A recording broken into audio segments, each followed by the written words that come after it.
Thanks for logging on to myfoxhurricane.com. We've been watching this Hurricane Erick in the Pacific, made landfall early this morning across the southern coast of Mexico. And prior to landfall, we were talking about this storm rapidly intensifying, and it did exactly that yesterday. This went all the way up to 145 miles an hour, being a Category 4 hurricane. Imagine that, how quickly this thing ramped up in intensity. Luckily, it did weaken some, but it was still a major Category 3 hurricane with winds of 125 miles an hour as it made landfall in extreme western Oaxaca. And then it's going to just continue to weaken, but still bringing that life-threatening flooding and mudslides. The possibility of mudslides, 8 to 12 inches of rain is possible.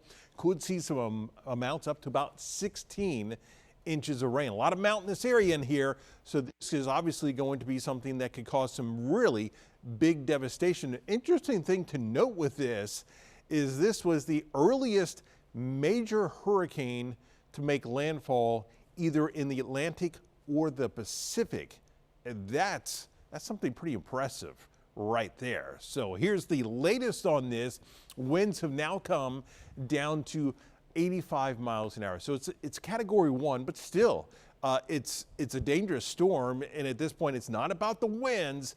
It is really about the heavy rain as this is working its way on shore, and it will continue to weaken. And by the time we get into tonight, this is basically just a tropical depression. Now, another area that we'll be watching, or the possibility that we could see something across the Pacific, looks like it could develop sometime early next week, an area low pressure, and then that would work its way on towards the west. It could be open waters. Have to see if this eventually, if anything develops and turns more towards the north. But as far as the tropical Atlantic basin, the area that we are most concerned about, well, everything's been quiet. We've got that strong wind shear across the Gulf all the way down into the Caribbean and extending really well out into the Atlantic. A lot of that dry Saharan dust continues to work its way across the Atlantic. So we continue to like to see this right here. No tropical formation expected over the next 7 days. We'll keep you updated right here on myfoxhurricane.com.